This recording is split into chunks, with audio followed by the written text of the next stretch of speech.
पूर्णियापुर प्रखंड के मटिया गांव के वार्ड नंबर 14 में पंचम वित्त राज्य आयोग के निधि से 7,63,830 रुपये की लागत से 520 फीट कब्रिस्तान का घेराबंदी किया जा रहा है। इस संबंध में दिमिया पंचायत के मुखिया अंगद कुमार मंडल ने बताया कि कब्रिस्तान घेराबंदी कार्य हो जाने से लोग कब्रिस्तान में गंदगी, मवेशी चारागाह व अन्य गलत कार्य नहीं कर पाएंगे। वहीं कब्रिस्तान में पशुओं के विचरण से मुक्ति मिलेगी।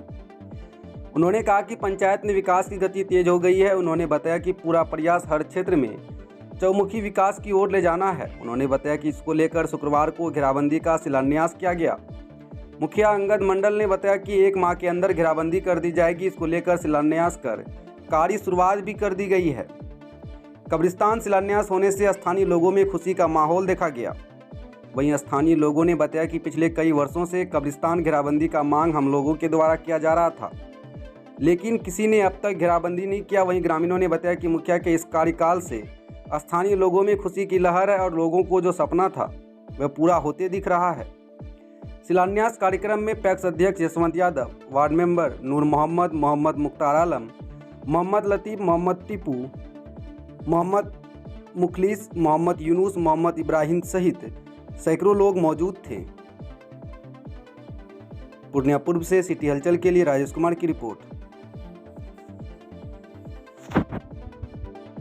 जी बताएं, कब्रिस्तान का आज शिलान्यास कार्यक्रम किया गया है, किस योजना से बनाई गई, क्या प्रकलित राशि है, क्या योजना थी?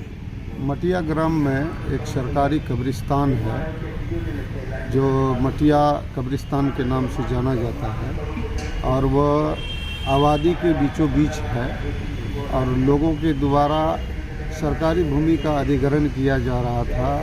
कहीं न कहीं दबे छपे में वहाँ के लोगों के द्वारा ये बात हमारे सामने लाई गई कि मुखिया जी किसी तरह से इसका घेराबंदी, तो हम पंचम वित्त आयोग, राज्य आयोग वित्त योजना के तहत उस कब्रिस्तान का घेराबंदी का हमने कार्य लिया और अपने तकनीकी सहायक को हमने अग्रसारित किया कि इस कब्रिस्तान का घेराबंदी के लिए अभी जो उपलब्ध राशि पर कितना हो सकता है वहाँ तक का घेराबंदी आप हमको बना करके दीजिए। तो उनके द्वारा 525 फीट का बना करके दिया गया। ये कुल 7,63,830 रुपया की लागत से उस घेराबंदी का कार्य कराया जाएगा। कब तक में यह कार्य पूरा हो जाएगा? ये कार्य लक्ष्य तो हमने 1 माह की रखी है कि 1 माह में इसको पूर्ण करवा लिया जाए और 1 माह के भीतर ही हम इसको पूर्ण करवा लें। घेराबंदी नहीं होने से क्या समस्या का सामना करना पड़ रहा था? देखिए, घेराबंदी वहाँ के जो लोगों की समस्या है, अक़लियत भाई, वहाँ के मुस्लिम समुदाय के जो लोग हैं वो उनके कब्रिस्तान में उनके पार्थिव शरीर को जो है उसी कब्रिस्तान में दफनाया जाता है और वो खुला रहने के कारण वहाँ पर माल, मवेशी, गाय, बकरी, ये सब तरह का जा कर के उसके जो कब्र जो बनाए जाते हैं उसमें जा कर के फंस जाते हैं। ऐसे कारणों के से जो काफ़ी परेशानी होती है आम लोगों को कि उनके मवेशी वहाँ चले जाते हैं तो उसमें कब्र में उनका पैर और कोई भी आस्था की चीज़ है और किन्हीं का भी परिजन और उसके अभिभावक लोगों को अंतिम संस्कार के लिए वहीं पर ले जाया जाता है अक़लियत भाइयों की तरफ से।